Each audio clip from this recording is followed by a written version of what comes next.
ಧರ್ಮಸ್ಥಳದಲ್ಲಿ ನಾವು ಮುಂಚೆ ನಡೆದಿರ್ತಕ್ಕಂಥ ಒಂದು ಷಡ್ಯಂತ್ರದ ಬಗ್ಗೆ ನಾವು ಡಿಸ್ಕಸ್ ಮಾಡಿದ್ವಿ. ಅದರ ಬಗ್ಗೆ ನಾನು ಈ ಷಡ್ಯಂತ್ರದ ಬಗ್ಗೆ ನೀವೇ ನಿರ್ಧರಿಸಿ ಅಂತಾನು ಹೇಳಿದೆ. ಆ ನಿರ್ಧಾರದ ಬಗ್ಗೆ ಈಗ ನಿಮ್ಗೆಲ್ಲ ಆಗ್ಲೇ ಗೊತ್ತಿರ್ಬೋದು. ಆ ಏನೇನು ಆಗಿದೆ ಅಂತ, ಷಡ್ಯಂತ್ರ ಎಷ್ಟು ನಿಜವಾಗಿದೆ ಅಂತನೂ ಈಗ ಎದ್ದು ತೋರಿಸ್ತಾ ಇದೆ.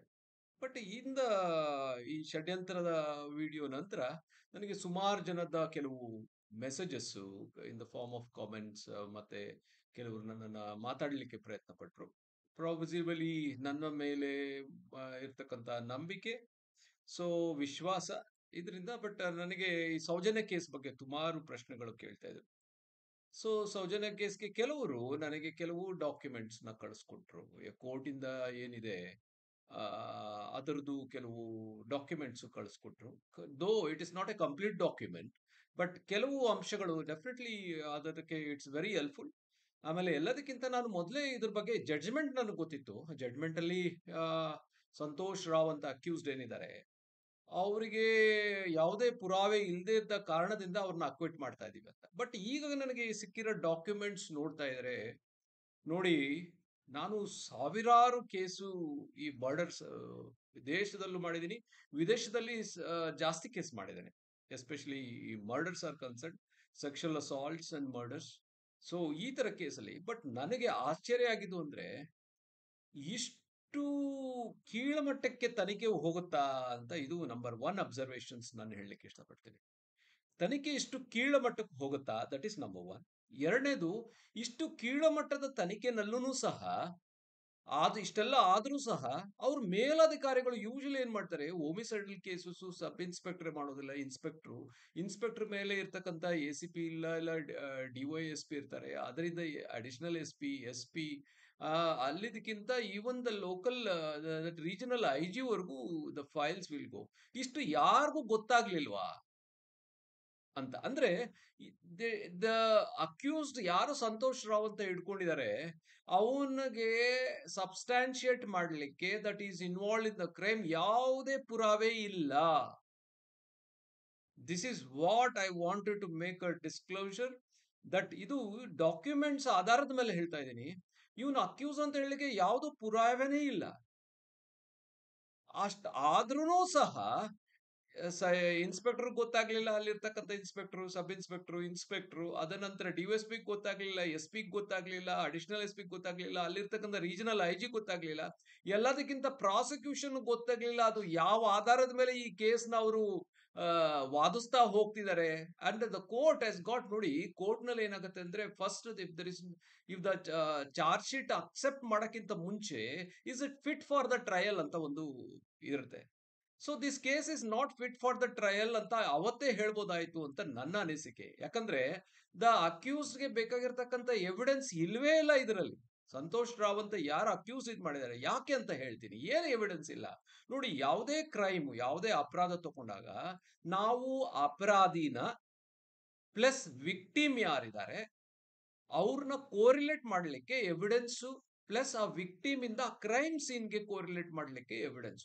ಒಂದು ಯಾವ ಜಾಗದಲ್ಲಿ ನಡೆದಿದೆ ಆ ಜಾಗಕ್ಕೂ ಆ ಸತ್ತಿರೋ ಮನುಷ್ಯನಿಗೂ ಇರ್ತಕ್ಕಂಥ ಕೆಲವು ಹೋಲಿಕೆ ಇಲ್ಲ ಪುರಾವೆ, ಮತ್ತೆ ಯಾರು ಅಪರಾಧ ಮಾಡಿದಾನೆ, ಇಲ್ಲ ಮರ್ಡರ್ ಮಾಡಿದಾನೆ, ಇಲ್ಲ ರೇಪ್ ಮಾಡಿದಾನೆ, ಆ ಅಕ್ಯೂಸ್ಡ್ಗೂ ಮತ್ತೆ ಆ ವಿಕ್ಟಿಮ್ಗೂ ಕನೆಕ್ಟ್ ಮಾಡ್ಲಿಕ್ಕೆ ಇರ್ತಕ್ಕಂಥ ಪುರಾವೆಗಳು ಆರ್ ಸೋ ಕಾಲ್ಡ್ ಎವಿಡೆನ್ಸಸ್. ಆ evidences may be a material or a physical evidence ಅಂತ ಹೇಳ್ತೀವಿ, ಇಲ್ಲ ಟ್ರೇಸ್ ಎವಿಡೆನ್ಸಸ್ ಅಂತೀವಿ, ಇಲ್ಲ ಬಯಾಲಜಿಕಲ್ ಎವಿಡೆನ್ಸಸ್. ಬಯಾಲಜಿಕಲ್ ರಕ್ತ ಇರ್ಬೋದು, ಇಲ್ಲ ಕೂದಲು ಇರ್ಬೋದು, ಇಲ್ಲ ಏನು ಸೆಮಿನಲ್ ಸ್ಟೇನ್ಸ್ ಇರ್ಬೋದು, ಇಲ್ಲ ಸೋ ಕಾಲ್ಡ್ ಈಗ ಎಂಜುಲಿ ಇರ್ತದೆ ನೋಡಿ, ಸಲೈವರಿ ಸ್ಟೇನ್ಸ್ ಅಂತೀವಿ ನೋಡು, ಆ ತರದ್ದು ಏನಾದ್ರೂ ಇದು that will connects the victim and the accused.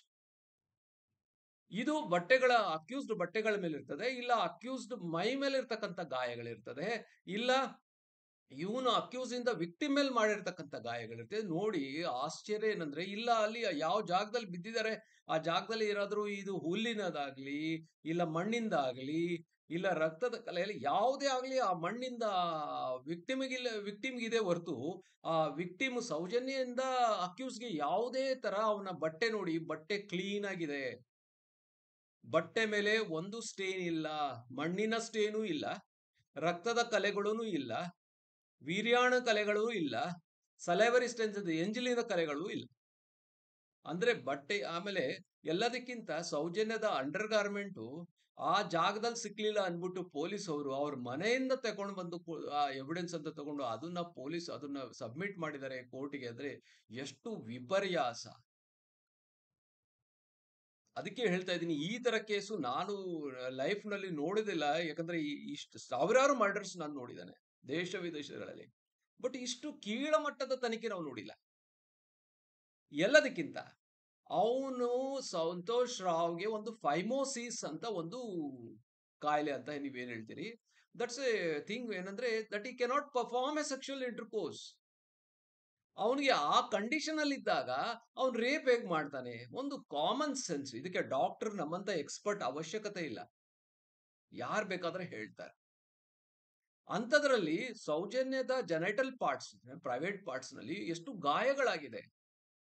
ಅವಳ ಕೈಗಳು, ಅಂದ್ರೆ ಬೋತ್ ಅಪ್ಪರ್ ಲಿಮ್ಸ್ ಅಂತೀವಿ, ಆರ್ಮ್ಸ್, ಫೋರ್ ಆರ್ಮ್ಸ್, ಅಲ್ಲಿ ಗಾಯಗಳಾಗಿದೆ. ಮತ್ತೆ ತೊಡೆ ಭಾಗದಲ್ಲಿ ಗಾಯಗಳಾಗಿದೆ. ಮತ್ತು ಪ್ರೈವೇಟ್ ಪಾರ್ಟ್ಸ್ ನಲ್ಲಿ ರಕ್ತಸ್ರಾವ ತರ ಗಾಯ ಆಗಿದೆ. ಈವನ್ ಈ ಸಂತೋಷ್ ರಾವ್ ಅಂತ ಯಾರು ಅಕ್ಯೂಸ್ಡ್ ಅಂತ ಮಾಡಿದರೆ, ಅವನ ಬಟ್ಟೆಗಳ ಮೇಲೆ ಯಾವುದೇ ಸ್ಟೇನ್ ಇಲ್ಲ. ಅವನಿಗೆ ಸೆಕ್ಷುವಲ್ ಇಂಟರ್ಕೋರ್ಸ್, ಲೈಂಗಿಕ ಕ್ರಿಯೆ ನಡೀಲಿಕ್ಕೆ ಅವನಿಗೆ ಆಗದೇ ಇಲ್ಲ. ಅರ್ಹನಿದಾನೆ, ಬಟ್ ಆ ಟೈಮ್ ನಲ್ಲಿ ಆಗ್ಲಿಕ್ಕೆ ಸಾಧ್ಯ ಇಲ್ಲ. ಬಿಕಾಸ್ ಅವನಿಗೆ ಫೈಮೋಸಿಸ್ ಅನ್ನೋದು ಒಂದು ಕಂಡೀಷನ್ ಅಲ್ಲಿ ಅವನಿಗೆ ಅದು ತುಂಬಾ ನೋವು ಇರ್ತದೆ. ಅವನಿಗೆ ಈ ತರ ಪ್ರಕ್ರಿಯೆ ಮಾಡ್ಲಿಕ್ಕೆ ಸಾಧ್ಯನೇ ಇಲ್ಲ. ಆಮೇಲೆ ಎಲ್ಲದಕ್ಕಿಂತ ಸೌಜನ್ಯದ ಪ್ರೈವೇಟ್ ಪಾರ್ಟ್ಸ್ ಮೇಲೆ ಆಗಿರ್ತಕ್ಕಂಥ ಗಾಯಗಳ ಪ್ರಮಾಣ ಮತ್ತು ತೀವ್ರತೆ ನೋಡಿದ್ರೆ, ಇದು ಒಬ್ರು ಮನುಷ್ಯನಿಂದ ಆಗಿರ್ತಕ್ಕಂಥದ್ದು ಸಾಧ್ಯ ಇಲ್ವೇ ಇಲ್ಲ ಅಂತ ನಾನು ಖಂಡಿತವಾಗಿ ಹೇಳ್ತೇನೆ. ಇಷ್ಟೆಲ್ಲ ಆದ್ರೂ ಅವಂಗ ಅಕ್ಯೂಸ್ ಮಾಡಿ ಸುಮಾರು ವರ್ಷ ಅವನಿಗೆ ಜೈಲಲ್ಲಿ ಇಟ್ಟು ಅದ ನಂತರ ಬಿಡೋದು. ಆಮೇಲೆ ಇದು ಅಲ್ಲದೆ ಅಲ್ಲಿರ್ತಕ್ಕಂಥದ್ದ ಏನು ಆ CCTV, ನೇಚರ್ ಕ್ಯೂರ್ ಅಂತ ಏನೋ ಒಂದು ಹಾಸ್ಪಿಟಲ್ ಇದೆ, ಅಲ್ಲಿಂದ CCTV ರಿಕವರ್ ಮಾಡಿಲ್ಲ. ಮತ್ತೆ the belongings of the victim ಅದನ್ನ ರಿಕವರ್ ಮಾಡಿಲ್ಲ. ಎಲ್ಲದಕ್ಕಿಂತ ಒಂದು ಇಂಪಾರ್ಟೆಂಟ್ ಅಬ್ಸರ್ವೇಷನ್ಸ್ ಹೇಳ್ತೀನಿ. ಯಾಕಂದ್ರೆ ಪೋಸ್ಟ್ ಮಾರ್ಟಮ್ ರಿಪೋರ್ಟ್ ನಲ್ಲಿ ಅವ್ರಿಗೆ ಡಾಕ್ಟರ್ ಮಾಡಿರ್ತಕ್ಕಂಥದ್ದು, ಅವರ ಹೊಟ್ಟೆನಲ್ಲಿ, ಯಾರು ಸೌಜನ್ಯ ಹೊಟ್ಟೆನಲ್ಲಿ ಅನ್ಡೈಜೆಸ್ಟೆಡ್ ಫುಡ್, ಅಂದ್ರೆ more or less fresh food material was found. ಅಂದ್ರೆ ಊಟ ಮಾಡಿ ಒಂದು ಅರ್ಧ ಗಂಟೆನಲ್ಲಿ ಈ ಸೌಜನ್ಯದ ಸಾವಾಗಿದೆ. ಊಟ ಮಾಡಿ ಅರ್ಧ ಗಂಟೆನಲ್ಲಿ ಸೌಜನ್ಯ ಸಾವಾಗಿದೆ. ಅವರು ಬೆಳಿಗ್ಗೆ ಇನ್ನೊಂದು ಎವಿಡೆನ್ಸ್ ಏನಂದ್ರೆ, ಮನೆಯಲ್ಲಿ ಬಾಕ್ಸ್ ತಗೊಂಡು ಹೋಗಿರಲಿಲ್ಲ, ಬೇಗ ಮನೆಗೆ ಬರ್ತೀನಿ ಅಂತ ಹೇಳೋಗಿದ್ದಾರೆ. ಅಂದ್ರೆ ಇವರು ಊಟ ಮಾಡಿ ಅರ್ಧ ಗಂಟೆಲಿ ಅಂದ್ರೆ ಸಾಯಂಕಾಲ ಅವ್ರಿಗೆ ಊಟ ಕೊಟ್ಟವ್ರು ಯಾರು? ಆ ಊಟ ಯಾರು ಕೊಟ್ಟಿದ್ದಾರೆ ಅವರೇ ಊಟ ಆಗಿದ ತಕ್ಷಣ ಸಾಯಿಸಿರೋ ಚಾನ್ಸಸ್ ಜಾಸ್ತಿ ಇದೆ. ಬಟ್ ಒಂದಂತೂ ನಿಜ, ಇಷ್ಟೆಲ್ಲ evidences which is there in the judgment copy, ಇಲ್ಲ ಕೋರ್ಟ್ ನಲ್ಲಿ ಸಲ್ಲಿಕೆ ಮಾಡತಕ್ಕಂತ ಎವಿಡೆನ್ಸ್ ಆಧಾರದ ಮೇಲೆ ನಾನು ಹೇಳ್ತೀನಿ, ಸಂತೋಷ್ ರಾವ್ ಅನ್ನೋದು ಈ ಕೇಸ್ಗೂ ಸಂಬಂಧ ಇರ್ಲಿಕ್ಕೆ ಸಾಧ್ಯನೇ ಇಲ್ಲ. ಆದ್ರೂ ಸಹ ಟ್ರಯಲ್ ನಡೆದಿದೆ, ಇನ್ವೆಸ್ಟಿಗೇಷನ್ ನಡೆದಿದೆ. ಇದೆಲ್ಲ ಮೇಲ್ನೋಟಕ್ಕೆ ನೋಡಿದ ಆಧಾರದಿಂದ ನಾನು ಹೇಳ್ತೀನಿ, ಸರ್ಕಾರಕ್ಕಾಗ್ಲಿ ಈ ಇರ್ತಕ್ಕಂತ, ಹೌದು SIT ಪರ್ವ್ಯೂ ನಲ್ಲಿ ಬರೋದಿಲ್ಲ, ಆದ್ರೂ I think the government should review the whole case. ಯಾಕಂದ್ರೆ ಯಾವ ರೀತಿ ರಿವ್ಯೂ ಮಾಡಬೇಕು ಪ್ರಶ್ನೆ ಇರೋದು. ಪ್ರಶ್ನೆ ಮಾಡೋದು ರಿವ್ಯೂ ಇಷ್ಟೇ, ಅಲ್ಲಿ ಆ ಸಮಯದಲ್ಲಿ ಇರ್ತಕ್ಕಂಥ ಪೊಲೀಸ್ ಆಫೀಸರ್ಸ್ ಯಾರಿದ್ದಾರೆ ಅವ್ರನ್ನ ಮೊದಲು ತನಿಖೆಗೆ ಒಳಪಡಿಸಿ, ಅವರಿಗೆ ಇದರ ಯಾರು ಮಾಡಿದಾರಂತನೂ ಗೊತ್ತಿದೆ, ಸಂತೋಷ್ ರಾವ್ನ ಇಂಪ್ಲಿಕೇಟ್ ಮಾಡ್ಲಿಕ್ಕೆ ಕಾರಣ ಏನು ಅಂತಾನು ಗೊತ್ತಿದೆ, ಎಲ್ಲದಕ್ಕಿಂತ ಸಂತೋಷ್ ರಾವ್ ನಿರಪರಾಧಿ ಅಂತಾನೂ ಸಹ ಗೊತ್ತಿದೆ. ಈಗ ಪ್ರಶ್ನೆ ಇರೋದು, ಸಂತೋಷ್ ರಾವ್ ಮೈ ಮೇಲೆ ಗಾಯಗಳು ಬಂತಲ್ಲ ನೋಡಿ, ಅವನ ಮೈ ಮೇಲೆ ಗಾಯ ಬಂದಿದ್ದು ಅವನಿಗೆ ಹಿಡ್ಕೊಂಡು ಹೊಡೆದು ಜಗ್ಗಿ ಹೆಳದಾಡಿರ್ತಕ್ಕಂಥ ಆಗಿರ್ತಕ್ಕಂಥ ಗಾಯಗಳು, ಇದರಲ್ಲಿ ಇದು ಯಾವುದೇ ಒಂದು ರಾಕೆಟ್ ಸೈನ್ಸ್ ಅಲ್ಲ. This is again a common sense and more important, even ಒಬ್ಬ MBBS ಡಾಕ್ಟರ್ ಸಹ ಹೇಳ್ಬೋದು. ಸೊ ಇದನ್ನೆಲ್ಲ ಆಧಾರದ ಮೇಲೆ ಹೇಳ್ತೀನಿ, ಯಾರು ಆ ತನಿಖೆ ಮಾಡ್ತಿದಾರೋ ಅವರನ್ನ ಮೊದಲು ತನಿಖೆಗೆ ಒಳಪಡಿಸಿ. ನಾನು ಈ ಸೌಜನ್ಯ ಕೇಸ್ನಲ್ಲಿ ಇಷ್ಟು ಆಕ್ರೋಶ ಏನಿದೆ, ಇಷ್ಟು ಸಿಟ್ಟು ಹಾಕಿದೆ ಅಂತ ನಾನು ಅದರಲ್ಲಿ ಇಲ್ಲಿ ಬಂದಿರತಕ್ಕಂತ ನೋಡಿ ಈಗಲೂ ಹೇಳ್ತೀನಿ, it's not a complete document.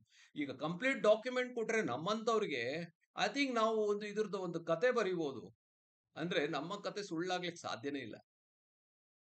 But ಒಂದಂತೂ ನಿಜ, ಸೌಜನ್ಯದ ಮೇಲೆ ಆಗಿರ್ತಕ್ಕಂಥ ಅನ್ಯಾಯ, ಆ ಮಾಡಿರ್ತಕ್ಕಂಥವ್ರು ಈ ಸಂತೋಷ್ ರಾವ್ ಅಲ್ಲ ಬೇರೆಯವ್ರು ಇದ್ದಾರೆ.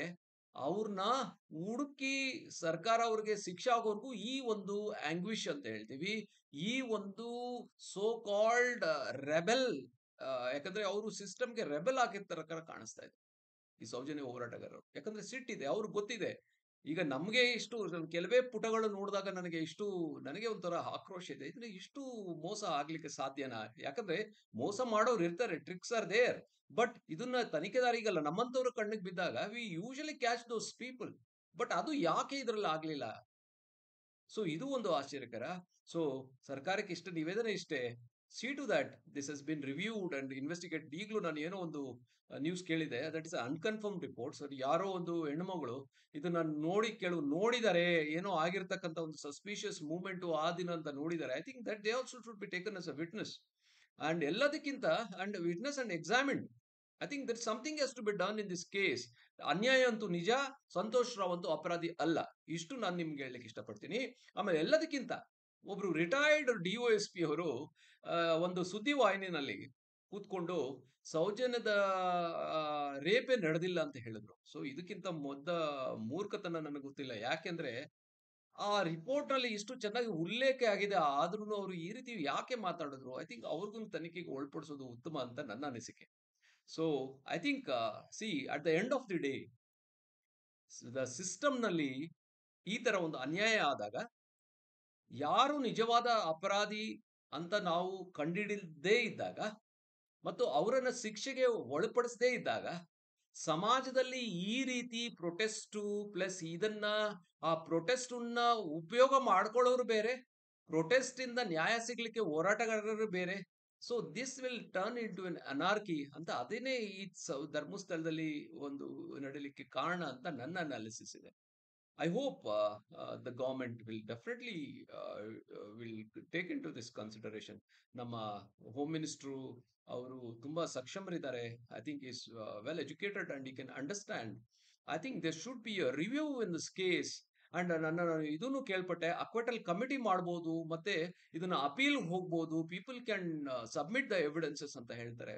But definitely the government has to consider and take this matter seriously. ಯಾಕಂದ್ರೆ this is caused a serious movement and that movement ಏನಿದೆ, ಆ ಈ ಒಂದು ವಿಷಯ ಸೌಜನ್ಯ ವಿಷಯದಲ್ಲಿ ಇದು ಸರ್ಕಾರ ವಿರುದ್ಧ ತರ ಕಾಣಿಸ್ತಾ ಇದೆ. ಅಂದ್ರೆ ಆ ಇದು ಹೋರಾಟಗಾರರಿಗೆ ನ್ಯಾಯದ ಮೇಲೆ ನಂಬಿಕೆ ಕಳ್ಕೊಳ್ಳೋ ಪರಿಸ್ಥಿತಿ ಬಂದಿದೆ, ಪೊಲೀಸರ ಮೇಲೆ ನಂಬಿಕೆ ಕಳ್ಕೊಳ್ಳೋ ಪರಿಸ್ಥಿತಿ ಬಂದಿದೆ, ಆಮೇಲೆ ಈ ಒಂದು ಕಾನ್ಸ್ಟಿಟ್ಯೂಷನ್ ಮೇಲೆ ನಂಬಿಕೆ ಕಳ್ಕೊಳ್ಳೋ ಪರಿಸ್ಥಿತಿ ಬಂದಿದೆ. ಯಾಕಂದ್ರೆ definitely it it's very obvious this case is straight forward and simple case.